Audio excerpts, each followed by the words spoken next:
से आगे चलना शुरू हो जाएगा। बैक टू बैक वीडियो डाल दिया जाएगा। तो टेक्निकल कारण से बंद हो गया तो हो गया। चलो, तो क्या हुआ, 9 अक्टूबर 1970 को कंबोडिया को तो गणराज्य घोषित कर दिया गया। 5 वर्षों तक ये लड़ाई चलती रही।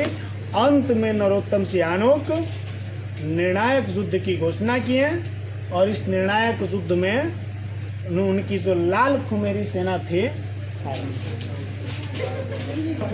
चलिए देखिए, तो लाल खुमेरी जो सेना थी नरोत्तम सिहानुक की, यह विजय प्राप्त करने लगी, लड़ाई में जीतने लगा। अंततः लोन नोल को भागना पड़ा।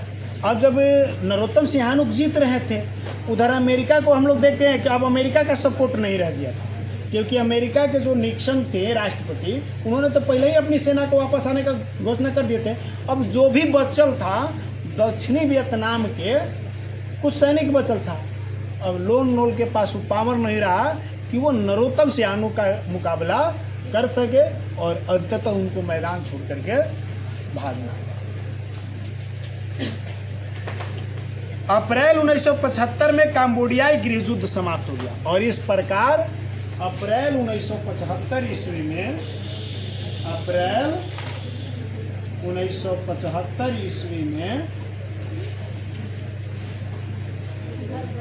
कंबोडियाई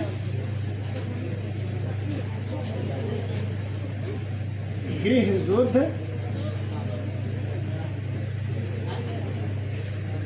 समाप्त हो,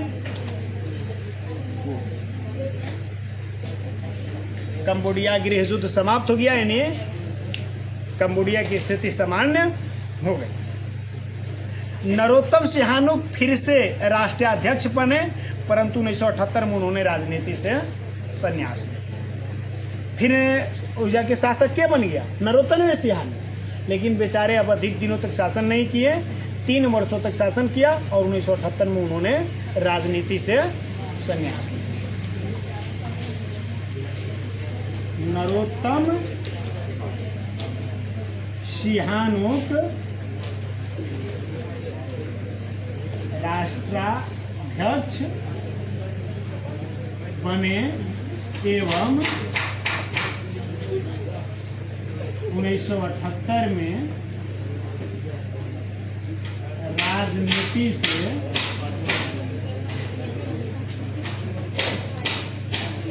संन्यास ले लिया। बुझा गया। यहाँ नरोत्तम सिहानुक की कहानी समाप्त हो जाती है। अब कंबोडिया का नाम बदल करके कंपूचिया कर दिया गया है। पहले को दिना चर्चा में बतैले होंगे कि कंबोडिया का वर्तमान नाम कंपूचिया है।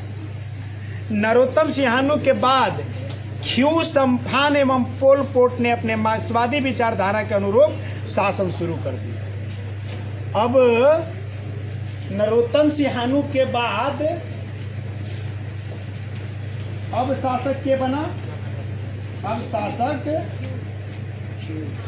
ख्यू सम्फान एवं पोल पोट ने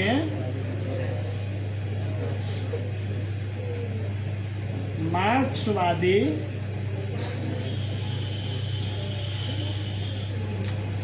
विचारधारा के साथ शासन करना शुरू किया। क्या बता रहा है ये चीज, कार्ल मार्क्स का विचारधारा यानी साम्यवाद कंबोडिया में भी आ गया। यह दौर पूरी तरह से आतंक का दौर था। तो आतंक का दौर नहीं रहा, इतना बड़ा संघर्ष हुआ, इतनी बड़ी लड़ाइयां लड़ी गई, हवाई जहाज से जहर बरसाए गए, बमबारी किया गया, आतंक का माहौल तो रहा ही। परंतु 1979 में हेंग सामरिन ने एक संयुक्त मोर्चे का गठन कर ख्यू सम्फान एवं पोल पोट को पराजित कर दिया। अब जब ये लोग शासन शुरू किया तो ये लोग भी आतंक का शासन स्थापित कर दिया। जब ये लोग आतंक का शासन स्थापित किया तो 1979 ईस्वी में, ज्यादा दिन तक समय नहीं चला, अगले वर्ष ही 1979 में हेंग सामरिन ने क्या किया, एक संयुक्त मोर्चे का गठन किया और ख्यू सम्फान एवं पोल पोट को पराजित कर दिया। 1979 में हेंग सामरिन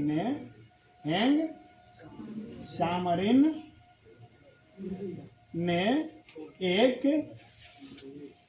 संयुक्त मोर्चे का गठन कर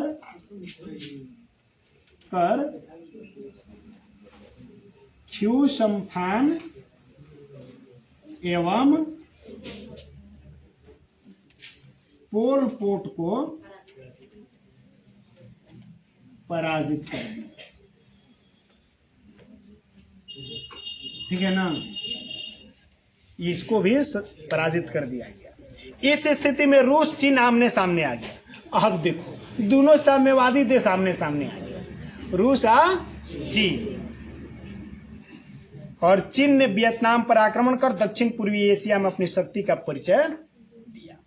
हालांकि अमेरिकी नीति कंपूचिया मामले में सफल नहीं रही और वह साम्यवाद को फैलने से रोक नहीं पाया, परंतु दो साम्यवादी देशों को, रूस एवं चीन को आमने सामने लाने में उसकी नीति अवश्य सफल रही ना। अमेरिका अपना रणनीति में सफल तो नहीं रहा, ना ही वह लाओस में साम्यवाद के प्रभाव को रोक सका और ना कंबोडिया में साम्यवाद के प्रभाव को रोक सका, लेकिन एक मामला में उसको सफलता मिली। दोनों साम्यवादी देश जो मिल के काम कर रहा था, चीन और रूस, इन दोनों को आमने सामने ला दिया, इन दोनों में मतभेद उत्पन्न करवा दिया। ठीक है, अब अंतिम निर्णायक युद्ध कल पढ़ेंगे हम लोग। कल ध्यान रखेंगे, थोड़ा सा पहले आएंगे, कल लंबा क्लास चलेगा और कल इस चैप्टर को समाप्त कर देंगे। ठीक है ना, 3 नहीं 3:30 में भी आओगे तो हो जाएगा। आज 4 बजे लगा, 5 बजे खत्म हो रहा है। नहीं 3:30 में आओ, रविवार है, घरे से आना